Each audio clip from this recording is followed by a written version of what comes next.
So what's up, people, and welcome to another Alita Battle Angel Iron City novel discussion. And if you recall, a couple of weeks back, we made the first part 1 of the Alita Battle Angel Iron City novel discussion video. The novel is, of course, the prequel to the movie. And at that time, I mentioned that I found this novel to be quite interesting. I was especially wanting to talk about the things that came out in the prologue. And of course, at that time, I talked about how the prologue mentioned that there was this gentleman named the Watcher who basically saved Zalem from, annihilation during the fall. And it was because of him, I think, although this is a little bit implied, but it sounds like because of him, Zalem survived, whereas the other 11 great sky cities fell. But it was definitely due to the Watcher that after the fall, when there was a lot of chaos, it was this gentleman named the Watcher who brought order back to chaos and created a way to have these cities, both the Iron City as well as Zalem, survive the chaos that ensued after the fall. And although the control required a great iron hand, a strong hand against the people to make sure that they, followed orders so that the city could survive, it basically somehow survived that chaos. And from what was implied from the prologue, as well as things that you see in the rest of the body of the novel, as well as the things that you see in the movie, it seemed to indicate that the Watcher was Nova, and Nova was the leader of Zalem. And at that time, of course, I mentioned or asked a question based upon the situation that the Earth was in, where there was a great amount of chaos and the possibility for the extinction of humankind on Earth. Was this Watcher considered the hero of the planet at that time, despite some of the immoral actions that that person did to make sure that the world survived or humankind survived at that time? And during that video, I mentioned that I would like to go into much more detail. However, it will require a tremendous revealing of spoilers, both from the manga as well as from the novel. And so I mentioned that I will do this in a separate video. And so here we are at this video. And as stated, since this will be full of spoilers, I do want to bring out a very strong spoiler alert here. I will be talking about a lot of points with regards to what happens in the comic Battle Angel Alita, as well as Battle Angel Alita Last Order, and how, Zalem survived and the things that you saw in the actual comic, and then compare it with things that you see in the novel and how different they are, and how that may indicate a difference in how Nova is portrayed. And so for the people who haven't read the comic, I really would suggest that you do not watch this video, because I will be going into a lot of things, such as the structure of how the society is set up on Earth. And so for the people who haven't read the comic, I apologize for this week in making a spoiler video, and I thank you for your understanding. And I'll bring out more spoiler-free videos in the future. And for the people who have read the comic all the way to the end of Last Order, I would appreciate your input with regards to some of the differences and how that may affect the story of the Alita Cinematic Universe. Okay, so before I go into some of the speculation part and the discussion part, I do want to talk about some of the information that was in Alita Battle Angel Iron City, at least the first half of the novel which I've read, and some of the key points that are different from what you see in the comic. And the first one, of course, is that Nova is definitely the current leader of Zalem. It's not a leader of a section of Zalem or a district of Zalem or one special group of Zalem. He really controls Zalem. And that's one of the reasons why, for example, Ido and Chiren couldn't stay in Zalem, because of Nova. What Nova is trying to create is a supreme society with genetically perfect people up there, and if there is any indication of a genetic anomaly, then his suggestion is, of course, to exterminate that anomaly. And of course, when Alita was born with a genetic anomaly that prevented her from being able to walk, that of course triggered Nova to demand that Ido and Chiren have Alita basically killed. Exterminated. I don't know what's the way the Zalem people call that action. But basically, it's killing Alita. And in case anybody's wondering, it's not that Alita was born with this deformity due to a genetic imperfection from Ido or Chiren. It's just that during the genetic engineering phase of Alita's birth, which I guess Zalem does to make sure that every newborn is genetically perfect, something wrong happened, an error happened, and because of that, that genetic engineering created the genetic anomaly in Alita that prevented her from being able to walk. So she was an unfortunate victim of the Zalem process that created that anomaly in the first place. And despite whatever the reason for the source of the anomaly, Nova's decision was still to terminate that anomaly. And so, of course, Ido was completely against that, and because of that, Nova decided to have them exiled. I don't know if this had anything to do with a personal feeling for Nova, or whether he was defending the perfect nature of Zalem, but that seems to, of course, indicate once again that Nova is very much committed to keeping Zalem, that perfect society, utopia, that so far seems to be suggested in the novel. There are always maybe the things that are the dark secrets of Zalem, which probably will come up later, as we saw in the comic, but right now, it does look like somewhat a utopia, although it's a Brave New World constrained sort of utopia. And of course, if it was the Nova in the comic, he would care less whether, Alita had a genetic defect or not. He would just be happily running around. So long as he gets his pudding, he is a happy camper, right? And so long as he gets to do his wacky experiments, he is a happy camper. In fact, he might be very intrigued about Alita and want to ask Ido, can I do experiments on her? In which case, of course, Ido would say no, But of course, if Ido offered pudding to Nova, he may not have been exiled. I don't know. I'm not sure. So far, I haven't seen this Nova be a fanatic of pudding. But any case, that seems to indicate, once again, Nova has this commitment, this responsibility of protecting Zalem as it is. And that's the difference between, again, the novel and the comic. Another difference is, of course, I mentioned in the previous video, is that there were 12 Great Sky Cities instead of 2 that were in the comic, right? In the comic, there are 2 space elevators that are the spokes of the orbital ring. But here, it sounds like there are 12. Well, there definitely are 12 Great Sky Cities.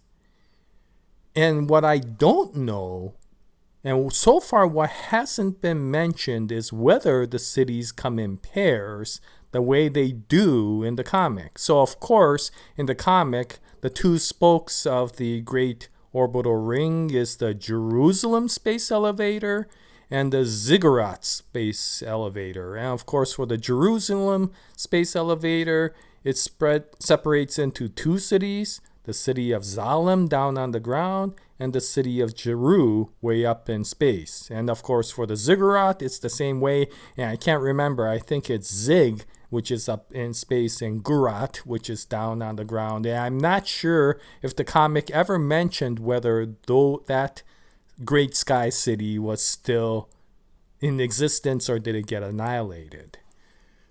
But in here, of course, everything else got annihilated, and the only one that exists is, of course, Zalem. But we don't know, and nothing has been mentioned whether there is an equivalent Jeru at the top of the space elevator. So that's another difference so far. Again, that doesn't mean that it doesn't exist, but so far there doesn't seem to be any indicator that there may be a city of Jeru up there. The next thing is that there doesn't seem to be any mention of a Great Geo Catastrophe. Now, that may be because of the fact that there's no reason to mention it. However, it would be nice if they're going through the historical introduction that they would talk about the existence of the Great Geo Catastrophe, which destroyed most of Earth. In the beginning, of course, the Great Sky Cities and the New Earth came afterwards once Arthur Farrell brought everybody together and created civilization again. But here, that may not exist, and the 12 Great Sky Cities may have naturally evolved from the history of the Earth to what it was later on. And then, of course, the disaster came during the fall, and so there may not have been an initial disaster, and if there wasn't, then there may not have been Arthur Farrell as well. But whatever the case, in this situation, the novel talks about the great calamity of Earth's history being the fall, not the geocatastrophe. And of course, in Battle Angel Alita, especially Last Order, we find out that the majority of the space elevator survived. And although there was Operation Malwolf, that created a calamity outside of anything that existed on the planet of Earth, right? I mean, it talked about the great colonized ships that went on a collision course to Venus, and that was, of course, the Operation Malwolf, right? It created I think it was a virus that was injected into the Melchizedek, Project Virus Guinevere or something like that. And that, of course, sent the colonies flying towards Venus. And, of course, that killed 500,000 people. And so there may not have been a secondary great calamity the way you see it as the fall in Alita Battle Angel's cinematic universe. But there was, of course, the Great Geo Catastrophe for the comic.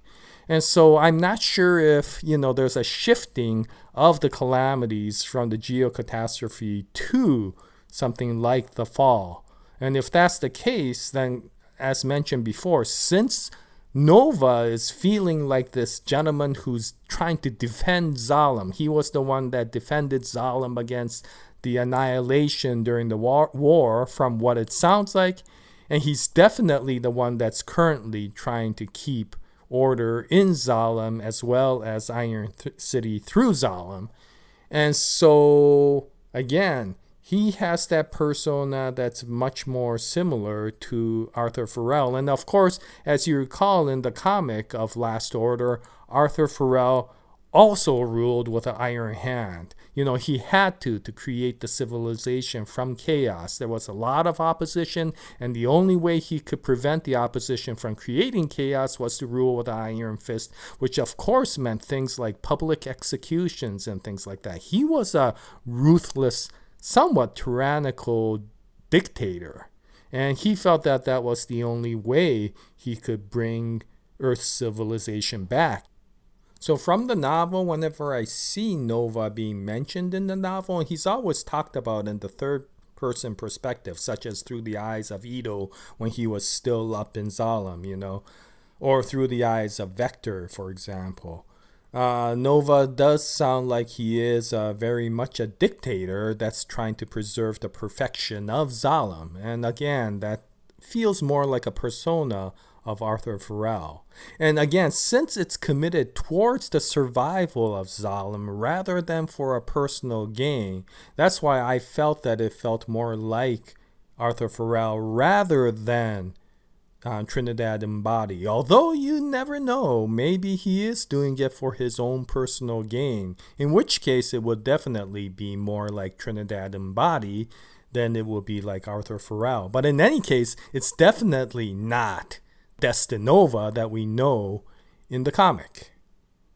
And the final difference that hasn't been discussed, at least in the novel, and of course we haven't seen it in the movie, is the existence of the Melchizedek, the super biocomputer. Now it still may be there because of the fact that, of course, Vector did mention that Nova was very interested in getting the brains of all of the people that he could, especially the very smart ones like Chiren. And so maybe the super biocomputer is there because, of course, it gets fed brains to create the biopower of the Melchizedek.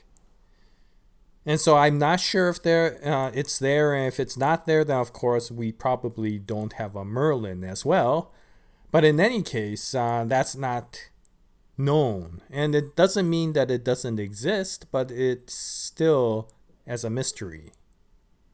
And the question that is very interesting that comes up is, of course, the Watcher is somebody who seems to be able to watch everything. Now, of course, at the end of the Alita Battle Angel movie, of course, Nova said that I see everything. So that seems to imply that the Watcher is Nova. But as we know at the end of the original comic, and to some extent at the end of the Last Order, a lot of the things happen at the change of the Melchizedek. In the case of the original ending, of course, the Melchizedek kind of gets transformed and completely gets taken away because the Melchizedek is trying to somewhat commit suicide, and Alita, through the help with Nova, restores order back again, right? Whereas in Last Order, the Melchizedek becomes somewhat an ally of Alita, and Alita becomes kind of attached to the Melchizedek, and because of that, she is able to somehow defeat Trinidad Embody. But coming back to this story, this movie, does any of this mean anything with regards to this movie? Well, there may be. I mean, what if the Watcher is not Nova? What if the Watcher is the Melchizedek, and Nova is yet another puppet to the Melchizedek, and then all the other puppets are through Nova? Maybe Nova is a conduit. I don't know. One of the possibilities that I was thinking about is maybe because Alita was almost successful in destroying Zalem, maybe Nova fused himself with the Melchizedek to defeat Alita. And one of the curiosities that you see in the prologue of the Alita Battle Angel Iron City novel is that the Watcher is said to be a leader that can lead in situ, that it doesn't have to move around anywhere to be able to lead. Now, that may be that Nova is doing everything through the eyes of everybody else, but as we know in the comic, Nova likes to go to a bunch of places, right? I mean, he loves moving around. That's part of his freedom. To want to be at one place, or maybe the necessity of being at one place, is not something that you would expect of a characteristic for Nova if you take the Nova from the comic. But what if the Watcher is the Melchizedek? Then, of course, not only do you have the ability to lead in situ, maybe that's the only way you can lead because you have no ability to be mobile if you are the super biocomputer. And you only lead through the, eyes and ears and actions of all the other people who you connect with. Then maybe the Watcher is the Melchizedek and Nova is just another communication receptacle. I don't know. I found that one comment that the watcher can lead in situ and never had to move from one place to be very curious. Anyway, that's about it. I mean, there are other things that come out in the novel. For example, Hugo in the novel is a lot more like Hugo in the comic than Hugo in the movie. You know, much more a survivalist, thinking about himself rather than everybody else, and is willing to throw other people under the bus if survival is necessary. You know, those types of things come up in the novel. And I found that to be quite curious because, oh, this sounds more like the Hugo from the comic than the Hugo from the movie. But in any case, this isn't about Hugo or about Chiren or all the others, which I'm kind of currently reading. And so if I do get to a point where I do want to review the book, then I will talk about all these things. But today I wanted to talk about Nova and some of the differences with regards to how Earth is being built, right? The world building. And some of it may be that it's just not being brought out yet and it will be revealed later. But there is a possibility that a lot of it will be changed. And there is one serious change, which is Nova. He is definitely the leader of Zalem. And it seems like he is very much committed towards taking the responsibility of the survival of Zalem, which, of course, Nova, the scientist in the comic, doesn't care anything about that. So I found that to be quite curious. Anyway, what do you think about all this? And how do you feel the movie and the entire Alita Cinematic Universe will build its world, especially around Earth? Will it remain, faithful and create the space elevator with Jeru and Zalem and the Melchizedek the way you see it? On the other hand, we already see major differences that have deviated from the story, such as 12 great sky cities and Nova being potentially the Watcher and this Watcher being the one that, of course, saved the day. And so there is a significant change of what went on in the story of the Alita Cinematic Universe to what you know about in the comic. You already see differences, so it's not going to be completely faithful, we already know. Anyway, if you can please leave your comment with regards to what you feel about a lot of this, I would really appreciate it. And the only way we could ever figure this out is if they ever come out with sequels, whether the sequels will be in novels, which I'll be happy to read. I mean, I'm going to go get the movie novelization after I finish Iron City. And then, of course, if there's any future novels after that, I'll be happy to get those. And then continue to read Mars Chronicle. But anyway, thank you very much for watching the video.